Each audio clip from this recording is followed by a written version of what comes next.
and welcome to the Vengeance Day post show. I am here with a limited voice, but we're going to go ahead and give this a shot anyways. Um, I am OL'Ed Fries, joined once again by my tag team partner, Astrid Pizarro, and we are joined by Victor Taylor Perry, the man, the myth, the inspirational legend himself. Thank you for joining us.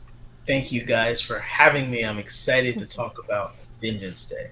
But before we get to Vengeance Day, there is a couple things I want to bring up with you. I want you to tell us a little bit about this. Tell us a little bit about Rest. Oh, yes. That is my new song that's coming out um, next Friday on the 10th of February. And it's a song that I did. I wrote it and recorded it in the pandemic.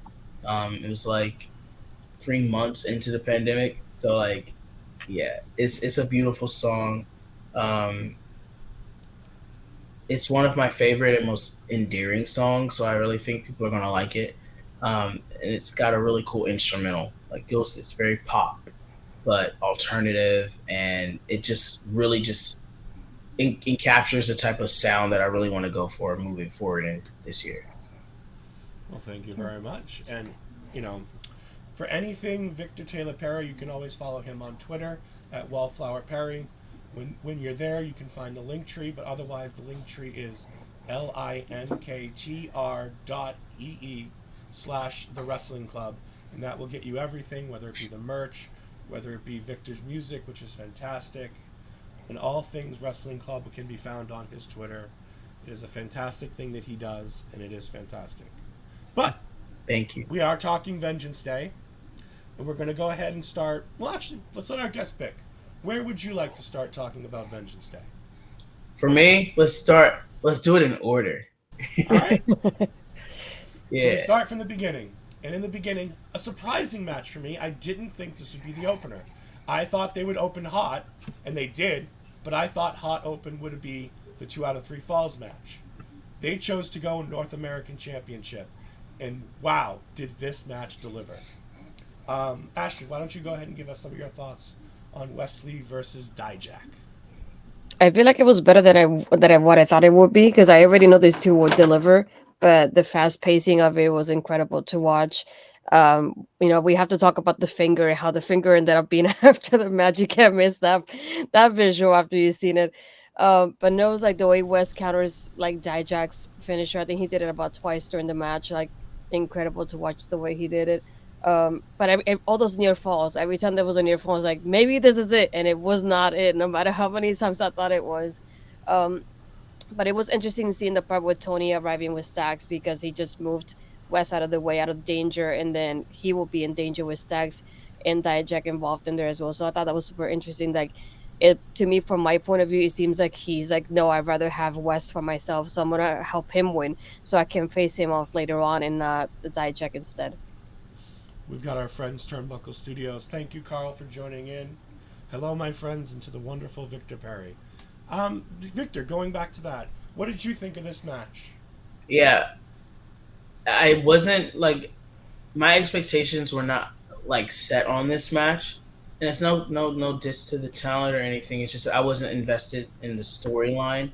But oh my goodness, they like killed it. I haven't seen a match like that in WWE in a long time, including the main roster. Like that match was just bizarre from start to finish. The hitting, it felt very hard, like New Japan. Like they were definitely hitting, and like I'll say sorry later. Like Mm-hmm. I mean, you got a broken finger out of it. Like it was just incredible, and I think Wesley needed a performance like that because it's difficult to follow up someone like Mello, who was like the NXT North American champion, who created this conversation around the belt that wasn't necessarily being had prior. And I think Wesley really proved that he is the guy to carry the next championship title and create meaningful matches. And I'm really excited. I think Asher's correct. I think we will get Tony D and Wesley at Mania. And I think Tony D is trying to insert himself into the storyline so that it makes sense for when him and Wesley finally do parlay. Yeah. I wasn't too fond of the Tony D'Angelo thing at the end. The thing for me is, I'm a Boston born and bred guy, and one of the things that I've been privileged to be able to do over those years is see a great amount of two wonderful individuals who are on this card. Chris Dijak and Carmelo Hayes, when I knew him as Christian Casanova. These two guys on the Indies ran the New England Indies for a great amount of time before they got signed up by places like NXT, before they got signed up by places like Ring of Honor. This is the type of stuff that Dijak delivers on the regular. His matches with Keith Lee are legendary. Him and Wesley had a great match, and Wesley needed it because Wesley has done what very few tag team wrestlers can do. He's no longer just a tag team guy. This match helped catapult him into a true single star. I see Wesley as a single star right now. He's not just a guy who got a chance to be a single star. He's proving it. He's earning it. Him and Dijak can carry anybody through a match. But Wesley's selling. The near falls, like Astrid said, there were a couple times where I was like, I thought that was the end.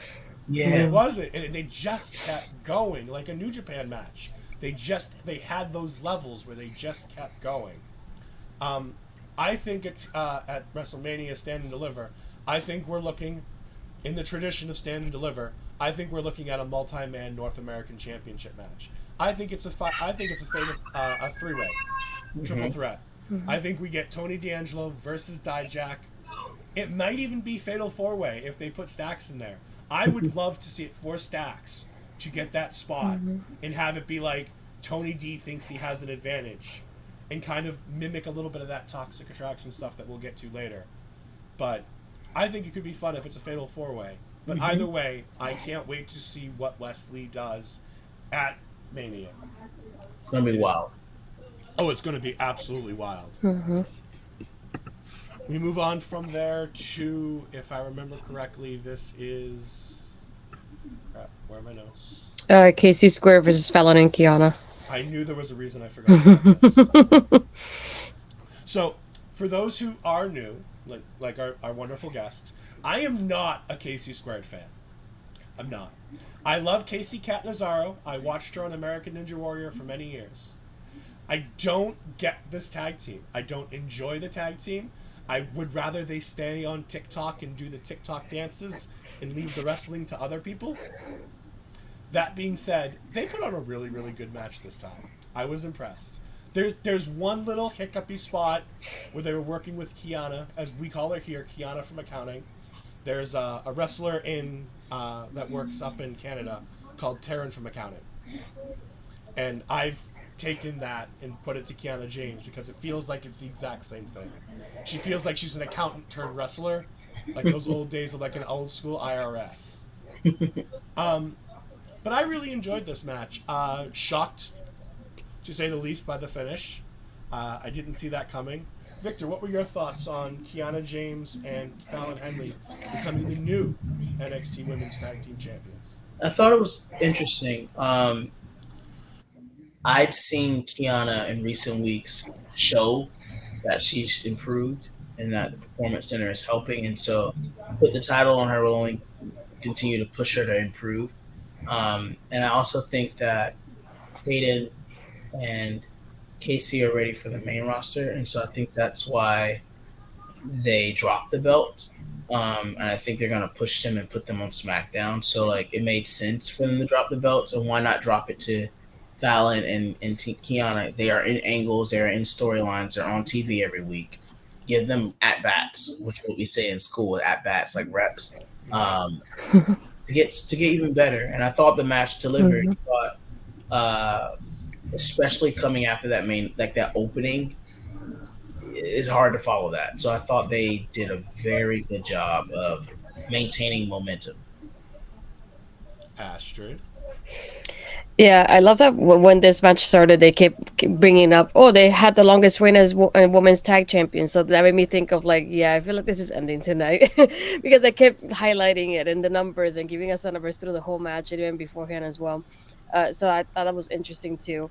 I love the part of like having Brooks and as we call them JBBJ outside of there too because they kept going. It's like don't look at Kate in there, the way she was checking her butt at the beginning. It's like, and then Vic was bringing up the story before of how he was friend zoned by her too, and he was explaining to Booker what friend zoning means, and Booker wasn't getting it on comments that were just funny to hear at the same time.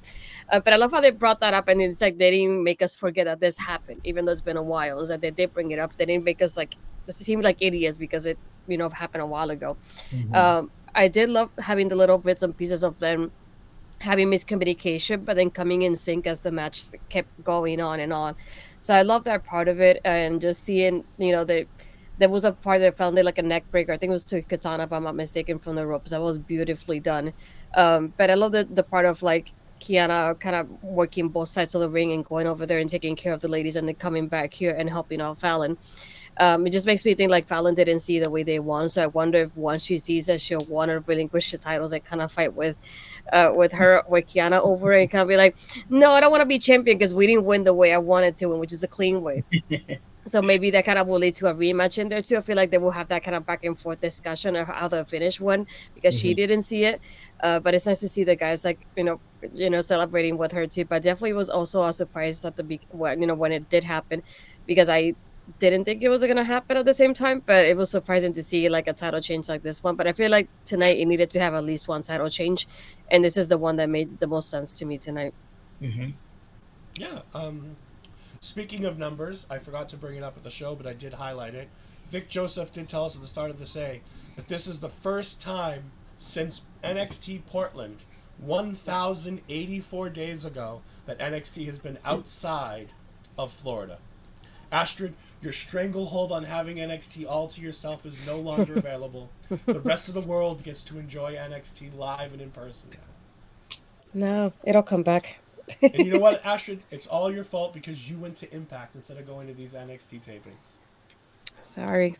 I had to do it once. Dara Mason jumping in saying, Kiana, I'm the tag team champions. Fallon, I'm the tag team. I feel like we've done that before in WWE, but I would love it. I love the pairing of teammates that don't necessarily get along. It's not necessarily a bad thing. So it could be fun to continue something like that. Moving on, we then do get to the 2 out of 3 falls match. Talk about surprises. This match surprised me in every way, shape, or form, with the exception of these two guys are some of the most talented people in the entire world. Other than that, everything about this match surprised me. But as big a fan as I am of Carmelo Hayes, we do have a bigger fan of Carmelo Hayes sitting here. So I'm just going to let this man go ahead and just talk to us about the greatness that is Carmelo Hayes. All right. So first off, the entrances were absolutely like remarkable. I think Melo, I tweeted it, his attention to detail and his intentionality around his presentation and how he wants to present himself is levels above many superstars, including the main roster. And I've always wanted to ask him, like, what is the process behind how you're able to have such flexibility in presenting yourself on a level that's just not fair? Because we see it in every match when he has a championship match or a match on a pay-per-view. There is a special entrance, and there's so much continuity in that. Before it was all about who he beat, his opponents. Now it's all about him, like his accomplishments. He wants to raise that up for everyone to see, and I thought it was a beautiful nod as he heads into this story with Braun, obviously for the NXT Championship.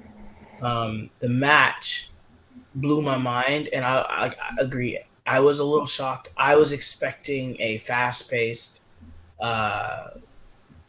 athletic match. We didn't get that. We got a classic classic traditional wrestling match that had story, that had in-ring psychology, that had the best bits of each of their arsenals being on display while still leaving room for more. And I thought it was whoever produced that match and whoever walked with them through it deserves all the flowers in the world because it was incredible. Like from start to finish, I was just like, wow, like they're both showing that they can be storytellers and that they can put on a variety of matches that aren't just one trick. Because I think for Carmelo, I've seen him on the Indies and I know what he's capable of, but he hasn't had a time. If you think about it, all of his matches have always been short, for whatever reason, and it's always been, oh, I wish he could have more time. Oh, I wish I could have done that. Happy they allowed him to have time, and happy that they allowed him to work with someone like Apollo, who's had experience to like really tell that beautiful story. And I think people are going to talk about this match at the end of the year, especially in NXT for match of the year for sure. Yeah, I mean, it's sensational the things that he can do.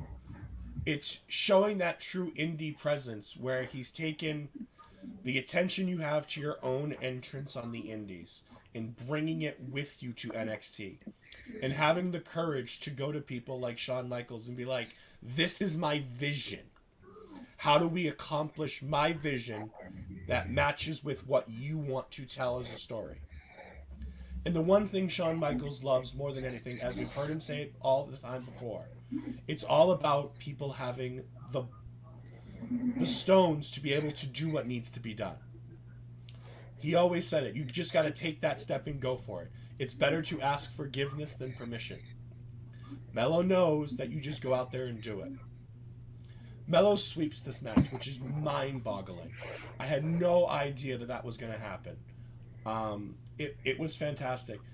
They were 20 minutes into this match with no falls, and I'm like, this thing's going to go till midnight if these guys don't get started going soon. I'm like, these guys got to get moving here because I don't want to be up that late, doing this post show.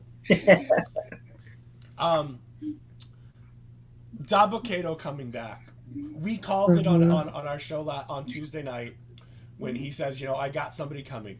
We both said it was going to be Commander Aziz, and it kind of is. It's the same guy. Dabba-Kato, Commander Aziz. This dude is fantastic. I'm so excited to see what he can do. And then the heel turn on Apollo at the end. It's just chef's kiss because it gives Apollo something to do. Exactly. It's more storytelling. And it's the one thing that Triple H loves to do. Triple H and Shawn Michaels have always had a knack for telling a story. And it's not just about finishing your story. It's about what comes next. As Darmazing says, when will Baba Tunde make his return? Like that's another name for the same dude. This guy is fantastic. He's had a multitude of names. He's never had an opportunity, and I'm very excited to see where he goes. Trick Williams stole the show. I mean, there was a dude in the the second row, with his big championship belt on, and him and Trick were having this great conversation, and it almost took away from the match for me because of the fact that I kept focusing on that dude in the crowd, pointing and talking to Trick. I don't know who gives better facials in the wrestling world, Dolph Ziggler, Malcolm Bivens, or Trick Williams. Because Trick Williams, I almost wish they had. Remember when NXT was with Mauro Ranallo, and they had the Mauro Ranallo camera? I want Trick Williams to wear a GoPro every time he's at ringside, and I want there to be like an NXT footage where they put it up on the socials of just looking at Trick as he goes through a Melo match. That'd be hilarious. It would be the most fantastic thing in the world. Yes, the Trick cam.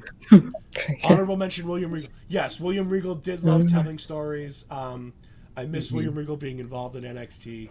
Astrid, your thoughts on Apollo Crews and Carmelo Hayes? I think more than anything with this one is just like when you see usually the 2 out of 3 falls, it ends up being like one person getting one fall, the other person getting one fall, and giving that suspension, like when you're like in that intensity of like who's gonna get the last one. So it was incredible to see Carmelo get both of the falls like that clean without Apollo getting anything there. I love the part at the the beginning of the match of like the way he was Apollo was focusing on Carmelo's ribs and the way Carmelo was selling the ribs through the whole match, and no matter what he did, he would not forget about the ribs. He was showing no matter what was happening. If he was walking, it's like it's getting harder to breathe, and I can't do this move because of that. I did love. I saw the pictures of like Trick like praying outside of the ring in a chair because of Carmelo in the match. Um, and we also had the part of like Trick taking off the turnbuckle and then Carmelo hitting that same turnbuckle later on as well. And I had that moment of like the second time that he came in, I was like, yeah, Commander Aziz is coming anytime now. And then he came in, came in and appeared right there. And then I like how like Apollo's like vision did come true in that aspect. Like he took care of Trick for that moment, but then he turned on him right after. And the moment he was holding him the way he did out, I messaged him and I said, heel turn, huh? Yep, that's what was happening. So the moment like the positioning they had, I really made me feel like it was happening too. But yeah, I love the storytelling they have within this match. Like I was saying, I was getting desperate. Like, it's like, when are we gonna get the first pinfall? I'm waiting for it. It's not happening. But I like the storytelling like that they had here. I feel like there's also a great way to like somebody like Apollo and the like experience that he has to carry like Carmelo in the way he did. Not that Carmelo needs it at this point because he's incredible as he is, but it's just an incredible way to highlight him differently. We see him in a different light as well after this match happened. But these two, beautiful. I loved them from beginning to end. It just I wish we could see it again. Maybe we will at some point, but it was amazing to see the storytelling they both did and the way they built this up. I loved every moment of it. I think this was the the parts that really, or the part that I also loved too was when he did a dive and he like exactly moved so Carmelo would miss him, and then he just took Carmelo down on the way outside too. And I was like, I love how it gives you back to like those visions that he has. It's like he knew Carmelo was coming and he moved and avoided him too. But those little bits and pieces that they make up through the match that I really really enjoyed. Yeah, this was absolutely phenomenal. We've talked a lot about Carmelo Hayes here. Let's give Apollo Crews his due. Apollo Crews has been in NXT since, I believe they said it was June of last year. What do we think about Apollo Crews' entire run in NXT so far? Is it a success? Is he helping the next generation? These are generic questions. I'm not saying that he's not. I'm just throwing them out there. Is he helping the success of some of these younger stars? Is he doing all the great things that we want? And who would we next want to be the next Apollo Crews to come down and do things like this in NXT? Ooh. Trying to think of who could be, but I love what he's doing because it highlights people in a different way, like we have with Carmelo tonight. Like usually we don't get something out of this with Carmelo in a match, and like the storytelling they had. So it's nice to see the way it was highlighted. I don't know who I could bring because I like the way they did Ziggler, but I wish it would have lasted longer because I love how Ziggler sells. So I wish he would come down again and do it again. But aside from him, maybe somebody like Mysterio who has a lot of experience. I would like to see a little bit more here in NXT and get some people in here and give them a little bit of a different experience as well. Yeah, I think Apollo's doing great. I think he's doing what he needs to do, which is catapulting the new talent and also allowing the new talent to, like you say, work with someone that's more experienced to where they can give matches like this, like Melo did tonight with him, because he couldn't have gotten it with anyone else. And so I like that. I think we should have a woman. I would love for Becky to finish her program and come down. I think she'd be exceptional with the women on the roster and really helping them learn the art of storytelling. So that's the only thing that I feel like is missed in this batch of women versus the batch with the Four Horsewomen and Asuka and Ember Moon and things like that. They need storytelling, and there's just not a lot of it with the women. So I think someone like Becky could really help elevate that part so that it's like, oh my goodness, like you're not just amazed by what they can do in the ring, but you're drawn in and you feel it and you want to be a part of that journey. Yeah, for the same ideas as Victor says there, I'm along the similar lines. For me, ironically, it's if we could now. Granted, she's got a little bit of stuff going on right now. Her character's not quite what I would want it to be. But if we could get the goddess back, bringing the goddess Alexa Bliss back to NXT for the one championship that she's never won, for her to be like, I need that to finish my Hall of Fame resume, I think would be fantastic with this group of young talent, especially with Roxanne on top right now. Mm-hmm. I think somebody like the goddess, to bring her down here and to really put somebody as a stumbling block in front of Roxanne after Roxanne gets a few more months, close to a year as a champion, and to have that kind of a roadblock coming up this time next year could be a fantastic little fun thing, because Alexa needs that. Mm-hmm. She's not going to be, challenging much for championships going forward on the main roster. And once the Bray Wyatt stuff is done, I think it'd be fun to bring her down and do an Apollo Crews and have her work with, imagine her working alongside Tiffany Stratton Mm. and the promos that those two could really do working together. Her with Roxanne Perez in the ring could be fun. Um, when my girl Nikita Lyons comes back, the size difference between Alexa Bliss and Nikita Lyons could be a fun little different thing. And they need somebody who has that veteran experience, but not necessarily, they don't need one of the horsewomen. As much as I love the four horsewomen and they are fantastic, um, it's nice to have that stabilizing force on the main roster just in case. Mm-hmm. But, like we've seen with the New Day, and we'll talk about that in just a moment, you don't need to be down here long to stabilize the division and go ahead and take care of what you need to before heading back up. And with that being said, Astrid and I take a drink in honor of our former co-host Chris Parrish. We get to the tag team title match. The entirety of my notes for the tag team title match is chaos. Yeah, pretty much. Whoever wants to go ahead, I'll leave it up to the two of you. Talk to me about Gallus becoming the new NXT Tag Team Champions. I'm not mad at it. And the only reason why, I think it was a beautiful chaos. I expected it to be balls to the wall, crazy. Like, I expected it to not have any story, just athletic moves and spots. And I think NXT is very aware of how over Chase U is, but now it's not their time. I think we're going to get a championship win at Stand and Deliver, and I think that's going to be their crowning moment. And so I think Gallus is the perfect fit. Pretty Deadly obviously has eyeballs ready to go for main roster. New Day is obviously ready for main roster. And so it's like, who else? Chase U. And so Gallus will be the transitional champions. I think just to give Chase U a roadblock. And I still think, we got to get back to the Creed Bros and to share and things like that. But I think Chase U's going to have their moment at Mania this year. Astrid. Yeah, to me it was that moment, even though I knew they wouldn't win, but I feel like it would have been nice to see the win at the same time, was seeing that end with Chase U, because I know a lot of people are always like talking about how they don't like NXT online, so you kind of expect to see that in the crowd.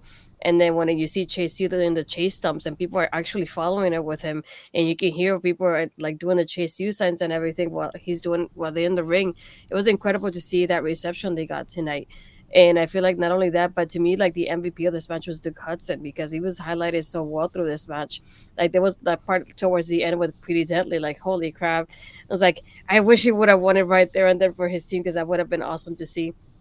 I love that back and forth he had with like Pretty Deadly outside there too, and how incredible and strong he looked in there, and just representing Chase U as he did. So that was pretty nice to see. I love Pretty Deadly being the comedy act they usually do, and we see Gallus being like a tag team should, having those quick tags and keeping their opponents towards their corner so they keep going those quick tags, and that kind of psychology in a tag team match. So that was pretty awesome to see. But I wish it would have been like Hudson winning it for his team, and like Victor was saying, it looks like Gallus is like kind of like transitional champion for NXT. So it makes sense for him to win it. I thought either them or New Day just winning it for the moment until Chase U won it, towards Stand and Deliver. So those are like my choices, if anything. But I just didn't see Pretty Deadly winning out of all the teams. So those were the ones that were definitely off my list. But yeah, I loved it. Like the match was like you were saying, Ed, it's just like a beautiful chaos. But it was amazing to see that fast paced, that back and forth. The comedy parts, the fast paced, the powerhouse. It was a little bit of everything going on, and I enjoyed the combination that we got tonight. Yeah, these four teams did just enough. New Day is comedy enough that they fit with Chase U. They fit with Pretty Deadly.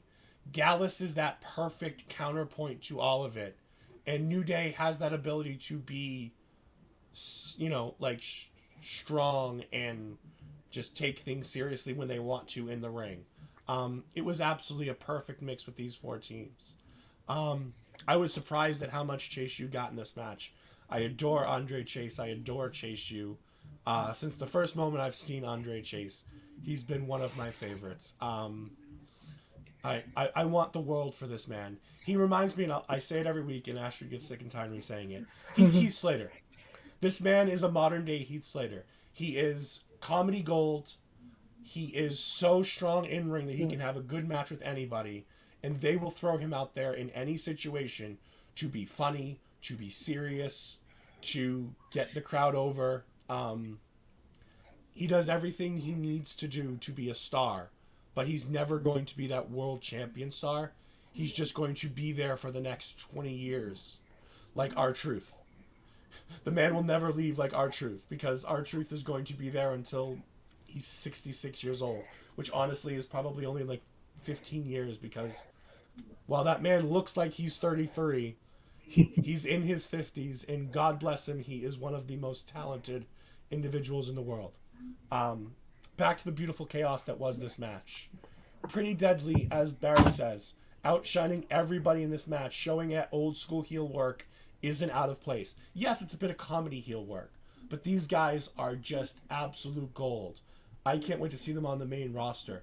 But New Day has taken this tag team division, and in about a month, they have given it so much life. And there's no change. Indus is here. The Creed brothers are here. Enofe and Blade. Brooks Jensen and Josh Briggs. Pretty Deadly. Chase University. The Schism. Gallus. Those 8 teams make an incredible tag team division. And yes, I have a feeling we're going to lose 1 or 2 of them to the main roster in the near future. But I wouldn't lose any of them just yet, because we still have so many tag teams on the main roster that we need to figure out what we're doing with them and whether or not we're splitting up those tag team titles in the near future before we get to sending Pretty Deadly up.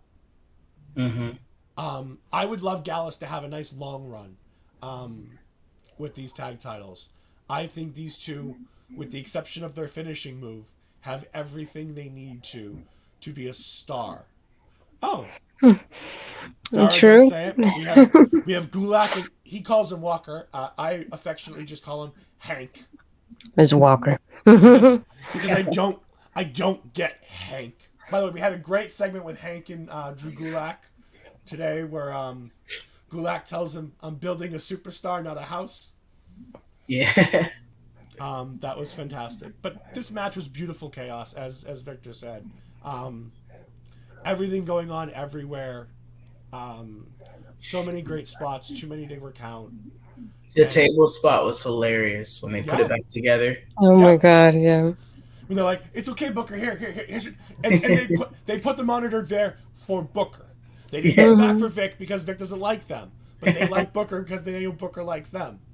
It's like, "Here, Booker, here's your monitor." Yes, absolutely fantastic. Yeah. We then get the women's triple threat for the NXT Women's Championship. Roxanne Perez versus Toxic Attraction. I'm going to hand this over to Astrid, our expert on all things women's wrestling, in a moment. But I do want to say one thing. Vic, if you're going to tell us that Nia has won many women's championship matches, can you at least say her name? I know you're not allowed, but come on. I know y'all fired her, but you gotta say her name.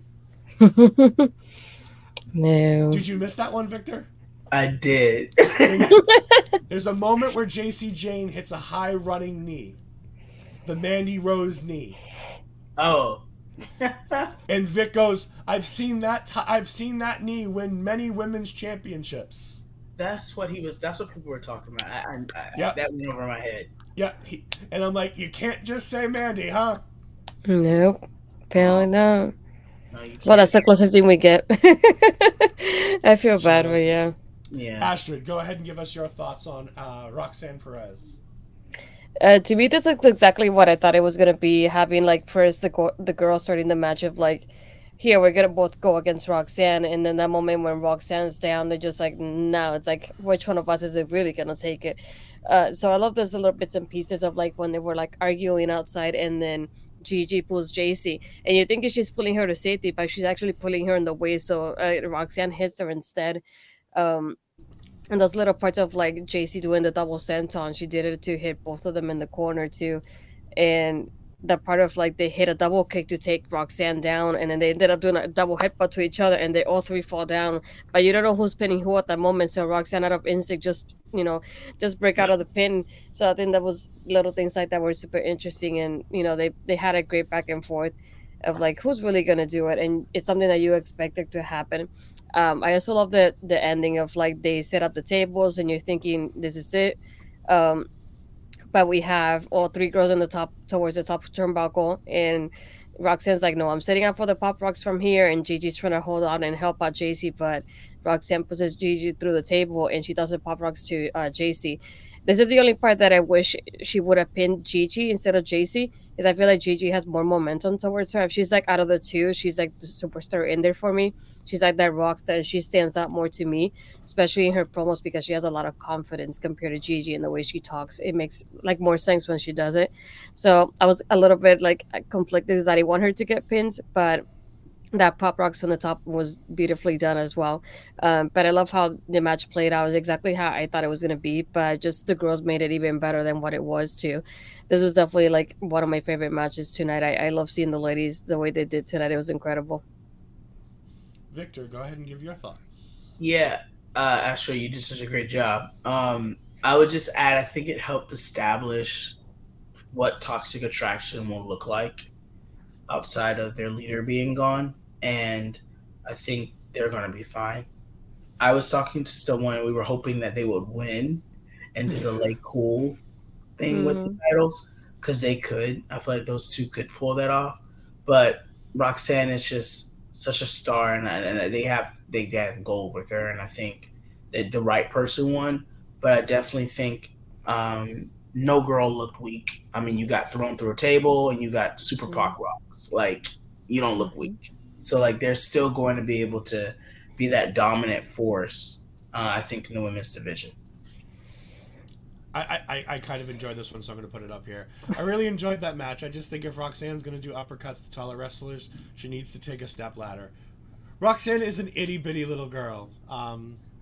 She's fantastic, and I think the world of her. At this point, I want to have a slight side discussion from this match to talk about something that me and Astrid talked about a lot during the run of Hit Row and the run of Legado del Fantasma when we were at our previous place doing a show called NXT, where we covered the same things. Let's talk about representation in NXT, because the one thing that NXT has done so well over the years under the guidance of Triple H, and now continuing under the guidance of Shawn Michaels, is this great focus on not making people look like a stereotype of who they are. When Legado del Fantasma, when Hit Row were there, it was true, honest representation of those cultures. When you have the New Day down there, when you have Carmelo Hayes, and you bring in the Barbershop, that could be such a dangerous proposition under the people who used to run WWE creative. But under the tutelage of people like Shawn Michaels and Triple H, the Barbershop segments with Carmelo Hayes and Trick Williams feel authentic. They feel like they accurately represent a specific culture. And then with Roxanne Perez, You feel like she's accurately representing herself and her people. And it's just so great to see WWE, who has a history, an enormous history of having poor representation of people who aren't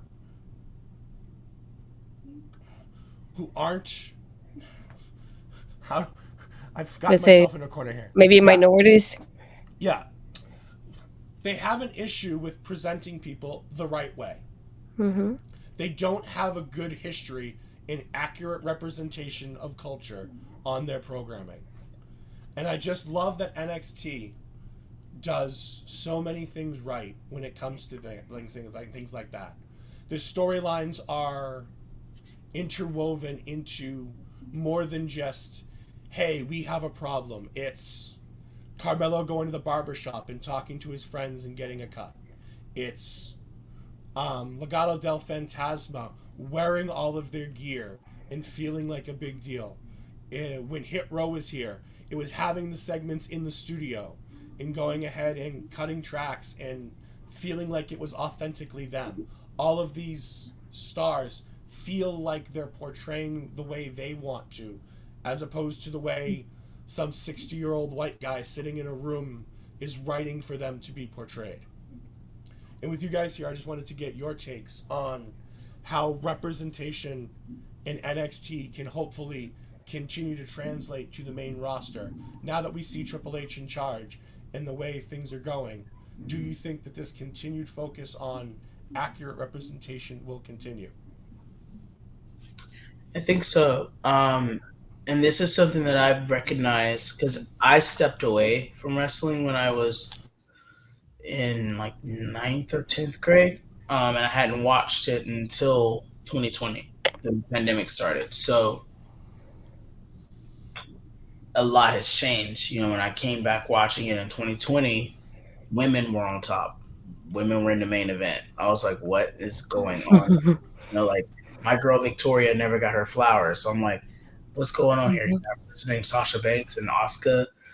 And like once I recognized that change, I went back and researched it and saw it. And I think with the club that I run with my kids, especially, they feel it and Hmm. see it. And that's why they support it. Because there's someone that they can look to and see that looks just like them or thinks like them or acts like them. And I think it boils down to the talent. You know, I think the talent has to speak up. I think we don't have we're not in a society anymore where uh, you just get away with anything. You know, you have a voice, you use it. You know, and you're not going to be penalized for it. And I think people aren't afraid anymore to say, "Hey, this is bogus," or "This isn't me," or "This isn't working," or "This ideology," or "This way of thinking," and "This philosophy is outdated. We need to be with the time." And so, I see it with my kids. They're so outspoken, and they will say what's on their mind, whether it's right or wrong, but they're speaking. And I think that's something that wasn't happening when we were kids watching wrestling.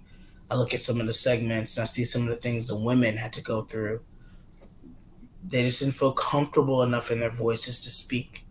Um, but thankfully, time has changed and there's platforms where you're able to really use your voice in a way that can be powerful and that can and move mountains. And I think, you know, when I was creating the Black History Month board in my room, it was just beautiful to see how so much and how much representation there is in all sectors. Where it was once just one black male wrestler or two black female wrestlers, just 10.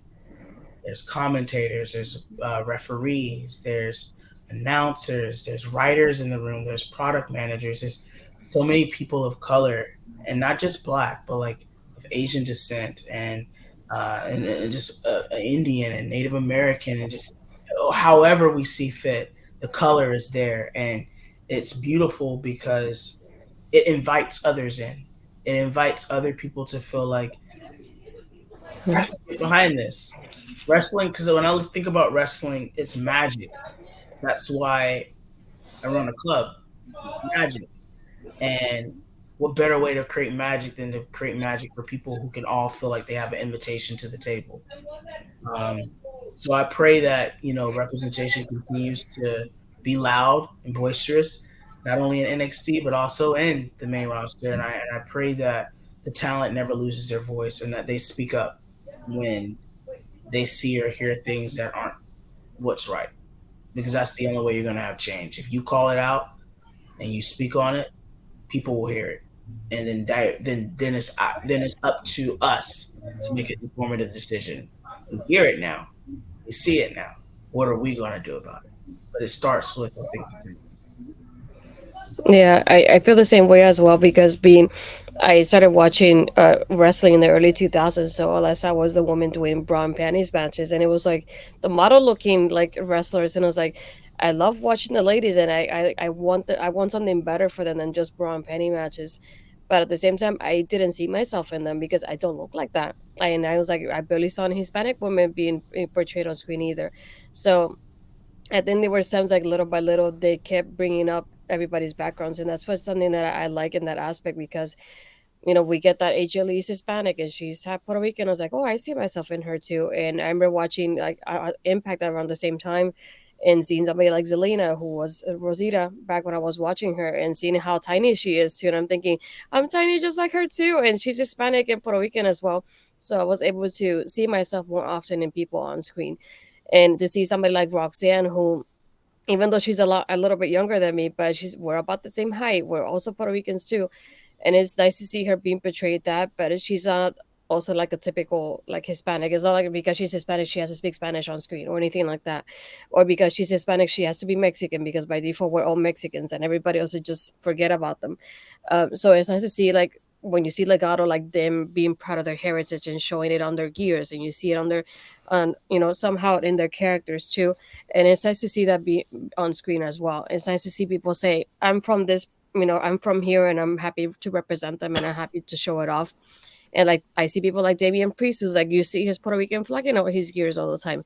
And like not only that, but him teaming up with somebody like Bad Bunny, who not only is incredible talent as it is, and he has such a fame, but he's also somebody humble from Puerto Rico, and when he has a chance, he goes back and gives back to our community as well.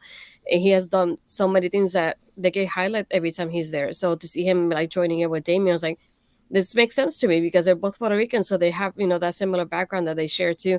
We don't share with a lot of people, so it's nice to see when you have something in common with them too. And I love seeing that in the women that I see on screen. So that's why I did that not too long ago with my friend Mel doing our podcast, Ladies Wrestling Showcase, talking about our influences because I kept thinking, people like Zelina and people like Roxanne and HLE made me feel so seen on screen because they were Puerto Ricans, but they weren't just Puerto Ricans. They were just being themselves on TV as well. And it wasn't anything like being stereotypical either, which is why I loved about NXT so far with representation. And I'm like, I hope they keep going with that moving forward. I love what Roxanne's doing, and she's a great representation, not only for women, but for Latinas as well, too. And I love being able to like see myself in her every time I see her wrestle. I just felt like that this was an important time with. I don't get the opportunity to speak about this stuff because look at me. I'm not the person to speak about representation when it comes to anything. So I like to sit back and allow people. And when I had the two of you here, I thought it was a very important time to sit here and touch on the change in WWE because we constantly vilify WWE for all of the poor decisions. And trust me, there are many, many reasons to vilify WWE for very poor decisions that they've made going in throughout the years. And I'll be the first to jump on all of those things as well. But it's important to note that there are people in this company that are trying to make a change. And it's important to talk about this change. Give Divas a chance with such a great movement because it got the women to get pushed forward. This new one with, WWE with WWE deserves to treat their women better when, you cut the cage match down to a beatdown angle. And, it's a highly televised match. Now, granted, yes, we're getting it this Monday night. But, for that match to not really happen and to have that happen, it's a bit of a shame. It's nice to see WWE knowing that within NXT, They are telling so many layered stories, especially as we talk about it all the time on our show, in the women's division. There are so many layered stories in that women's division. With Elektra Lopez, we saw her tonight talking with Valentina as Valentina is making friends with Lola. Was that Lola tonight? I thought that was Valentina. That was on screen with Elektra tonight with It was Valentina, my bad. Okay. No, I just want to make sure. I'm like, Yeah. I could have been wrong. But yeah, Elektra Lopez, in starting that Latino world order, as I keep calling it. Another LWO, but getting a Latin women's stable with Lola, with Valentina, with herself. But having that storyline in the background. Tiffany Stratton dealing with Indy Hartwell. All the things going on with Alba Fire and Isla Dawn. You had a tag team women's championship storyline going on. You had the Fallon Henley and Kiana James storyline going on for so long. Then you had the storylines at the top of the women's division. They're layered storylines, whereas some companies are lucky to get one match on the screen and maybe a women's segment. And NXT is doing 2 women's matches and 3 or 4 more segments on their 2-hour television show. It's so great to see them giving equal opportunity to so many different people. And it's nice to see that it's not just, oh, look, he's big, he's strong, and he's this color, let's just push him. It's who's the best talent, who's going to be able to promote this brand the best, who's getting that push now so that we can push them somewhere else later on. Like, yes, Braun Breaker is not my ideal person to be leading this brand. But you know what? I see the idea of pushing him because I think that there's something there. He just needs the right talent to bring it out. And unfortunately, tonight was another dud in my mind when it came to Braun Breaker. And, but I think that there's so much more. And I'm looking forward to Mello being able to bring out that extra bit from Braun Breaker. As Astrid pleads. You don't understand how many times we come here and do a post show where we're like, oh look, another Braun Breaker bummer in the finale in the main event. Because for some reason, like those main events, like the show is rocking, and then all of a sudden we get to that main event, and it just falls off a cliff. Because there's something that doesn't resonate. Maybe it's me, maybe it's Astrid, but Braun Breaker doesn't resonate with me. And I don't feel that connection. And the matches feel like they flow just a little bit less. We have a friend, Turnbuckle Studios. Being portrayed as a wrestler stands out more to me than a stigmatization of a person being the focus. Yeah, absolutely. I just love that NXT allows everybody to flourish in who they are and representing themselves in a way that makes them proud of themselves. Whereas we've heard so many stories of people in the past being told that you have to do something silly just because you might be this person or that person.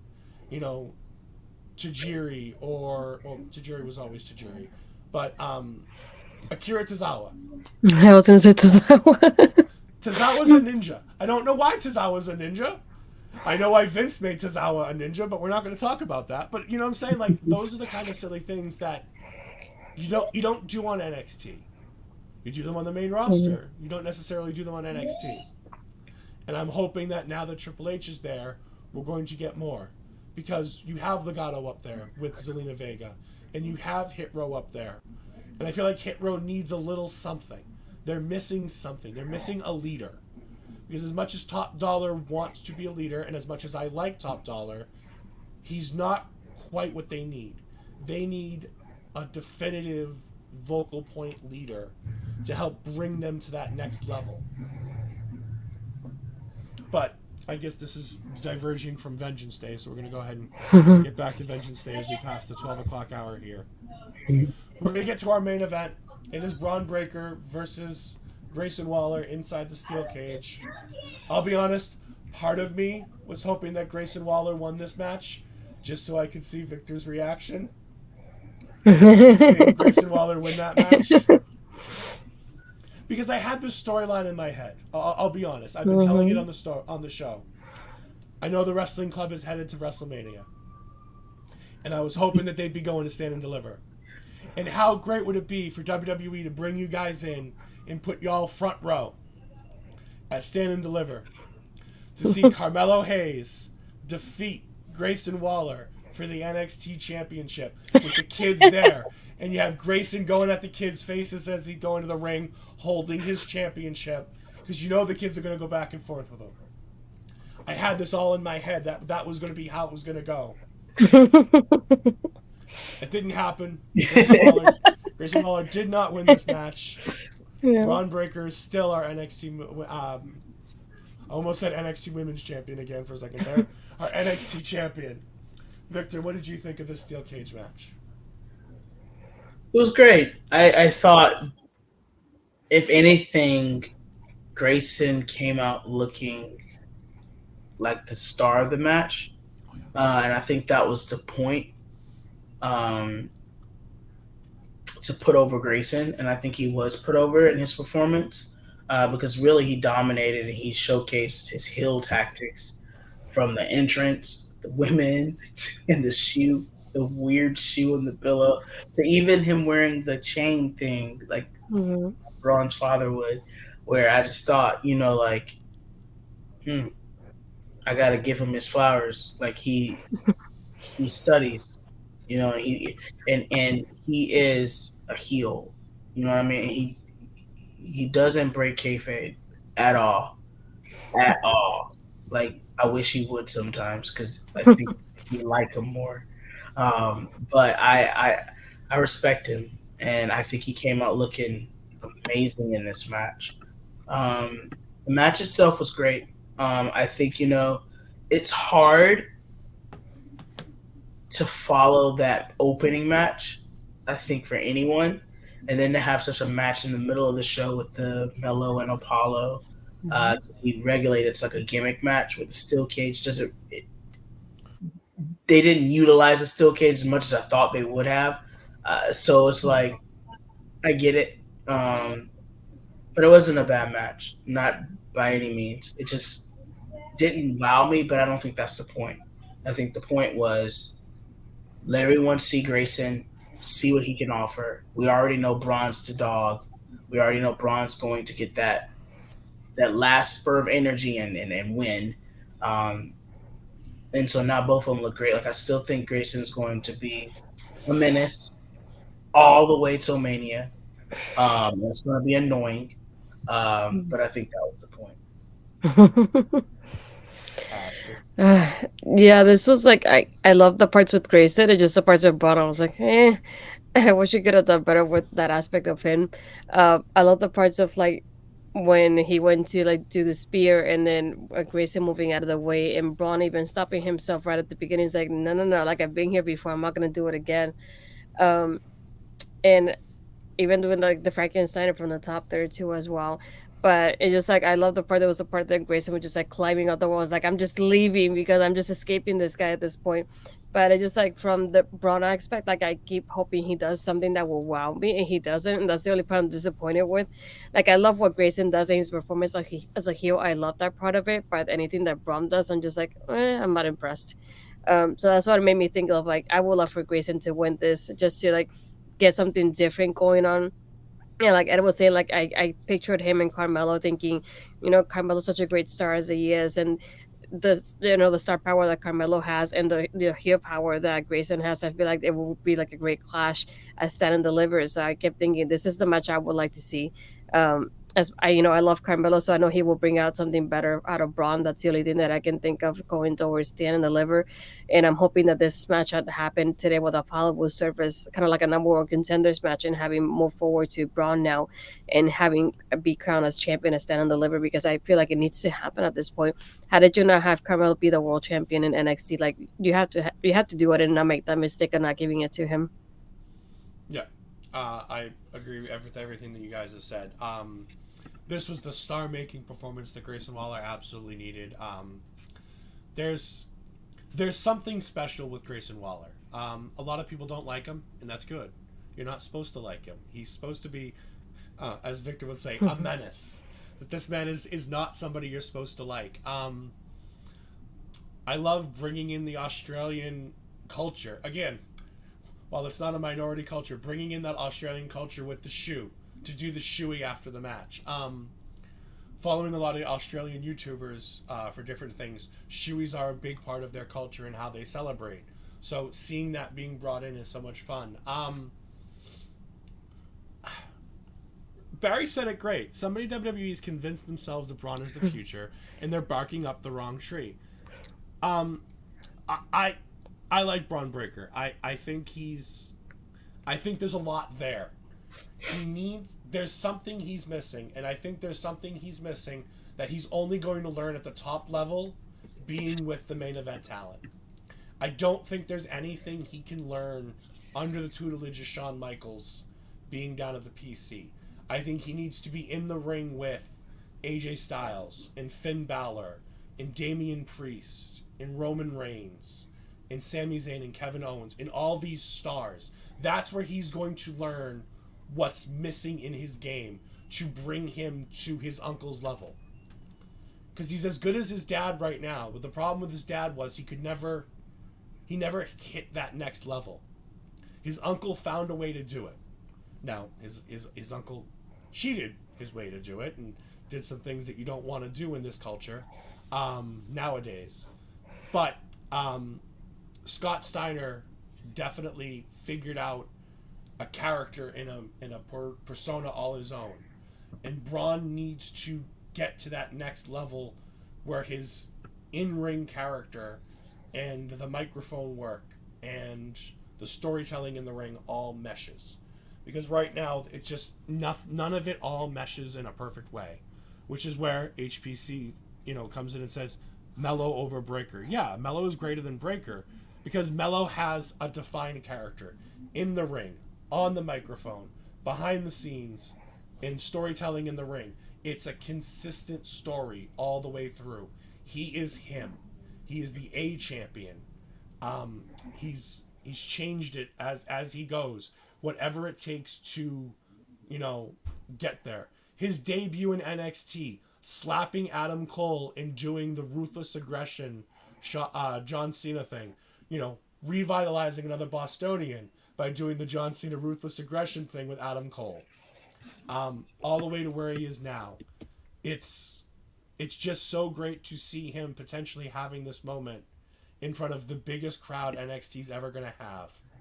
Having that Hollywood crowd and being able to do that at Stand and Deliver. Hopefully he gets the opportunity to become the NXT champion there, because I think that will be one of the greatest things. And then I think you debut Braun Breaker on Monday Night Raw the night after WrestleMania Night 2. And I think he goes right up there, and I think he dethrones Austin Theory. I think one night, Austin Theory takes out John Cena on night 2 of WrestleMania, and the next night he loses to Braun Breaker. That's how I get Braun Breaker over on the main roster. I have him take down Austin Theory, and I move Austin Theory up the card a little bit towards those main eventers. Because I think after defeating John Cena at WrestleMania, which is what I think he'll do, I think that's where you have to put him. I see the vision. Braun seems very muted with nothing that sets him apart, in my opinion. Yeah, it's... Yeah. Like I said, he's missing something. He's channeling his dad. He's channeling his uncle. But none of it feels authentic to him. And I don't think he knows where his vision is. Whereas, like Victor talked about with Carmelo, he knows exactly who he is. And he goes to the guys and he's like, this is what we're doing for my opening. I'm doing all the banners. I'm cataloging tonight. I'm cataloging all my greatest hits. It's just so him. And Braun Breaker feels like he's his dad. He's his uncle. But he's not himself. And until he becomes himself, there's always going to be a piece missing for him. Yeah. We want to thank again Victor Perry. Thank you so much for joining us. This has been a dream come true. Go ahead and talk to us about the Wrestling Club merch and where we can find that. Tell us a little bit about TWC Talks that's coming soon. Yes, so you can get the merch for the kids, the TWC merch, at the link that's on the ticker tape below. All proceeds help take kids to shows, buy tickets, all that stuff. TWC Talks is coming. I've already posted 2 episodes on Twitter. You can find. But we're gonna try to do it every week, where we just talk about all things wrestling and all things that's happening in the wrestling club. But I want to just say thank you to the both of you for letting me be a part of this. This is my first time doing a post show of a pay per view, and it was really fun. So thank you. Well, thank you so much for joining us. Also, tell us a little bit more about your music. I know that we talked about Rest, which comes out this Friday, and I'm going to put that image back up as we talk a little bit. But tell us a little bit more about the music that you've done in the past. Wow. I've done a lot of music. Oh my goodness. Done a lot. I just say go listen to it. You had what? I believe it was a few, at least 1 million. I think this year on listens this past year. Correct? 28 million. I'm sorry. I apologize. I didn't mean to lowball you there. I apologize. I didn't know the exact number. I was going to say, I remember seeing the numbers when you were posting them and talking about it. Let's see if we can get them to 30 million this year, everybody. If you go to the link tree, linktr.ee/the wrestling club, you can go ahead and find the link to his Spotify to go ahead and give his music a listen. It's something I'm going to be doing later on tonight and over the weekend as I continue dealing with my COVID that I caught yesterday. Oh no. Yeah, I tested positive yesterday. So my rest day tomorrow is going to be spent listening to some music from Victor Perry. He's going to be enjoying some of this stuff. This was a gift to me, a kind of a late birthday gift, as I've wanted to have you on the show for a while. And I was hoping that this was going to be Mello versus Braun Breaker for the championship tonight. That's where I thought we were going when I thought Mello was going to win the Iron Survivor. So the whole idea to have you on the show was hopefully going to be the crowning moment of Carmelo Hayes. Unfortunately, we're a little early. Do not. I actually forgot about that whole pay per view, whatever. And you just reminded me. You just opened up the like a wound. I'm sorry. That being said, we're just gonna go check the comments. Barry says he'd like to see Breaker go full heel. It was on karaoke until they. Barry's a wonderful dude. I love him to death. Thank you, Barry, for that. Astrid, I'm going to go ahead and put your banner up for a minute. Tell us all the wonderful things that you've got coming up this week and in the future. No, I want to say first, thank you to Victor, because I know what Ed told me. He's like, I want Victor to join us for a post show for NXT. And I said, well, I'm going to message him, but I can't promise anything's going to happen. And to like see how quickly you replied and you accepted it, I was like, I can't believe this is happening. So I just want to really, I love the wrestling club, but I more than anything wanted to make it happen for him. So I'm glad that he was able to do this with you tonight more than anything. That was like my whole purpose of this. So I really want to thank you for taking time out of your day to do this with us. We really appreciate it. But for my stuff, you can find me on my Twitter, which is Astrid Pizarro, and my Instagram, Astrid Pizarro 20. Be doing Taking Over with Ed again on Tuesday, and my show Making an Impact with Cody on Thursday. I believe he's absent this week, so I will have hopefully Ed with me this Thursday, and hopefully on Friday we will do a Ladies Wrestling Showcase most likely. But other than that, you can see my NXT review going up on Women's Wrestling Talk on the weekends, and I'll be talking about what happened this past week of NXT, as you see it in my written review there. But if you go on my YouTube channel, you're able to see like my past episodes on everything I've done and all the shows that I've done so far this year. Do we have any more Astrid Asks coming up in the near future? Well, I am recording one tomorrow. I don't know when I'll release it, but we'll see about that. Ooh, I didn't even know about that one. Interesting. Yeah. She's hiding things from me. You can find me on Twitter at EdFries12584. You can find me on Twitch at EdFries2002. I am going to, as soon as I can, potentially Monday night, I'm going to be continuing my GM mode, where we go ahead and I'm continuing to take some GM mode as I prepare myself for 2K23, which comes out in March. Parrish and I have started the march towards getting 2K to give us a copy of the game so that I don't have to actually buy my own copy. That being said, you can find me on Tuesdays with Astrid on Taking Over. And nothing else coming up just yet. But hopefully there'll be a new episode of Variant Wrestling Realities coming soon. The next episode, when we do get some guests for it and I can record it, will be the Montreal Screwjob and how that changed the world. And what if Bret Hart played ball? What if there was no Montreal Screwjob? What if everything went fine? And all the things that go into that. My Variant Wrestling Realities is my wrestling what if. So thank you for joining me. Thank you for Astrid, my tag team partner. And of course, our wonderful guest, Victor Tyler Perry. We'll see you all this Tuesday. Thank you and have a great night. Goodbye. Everyone is watching me when I'm coming around.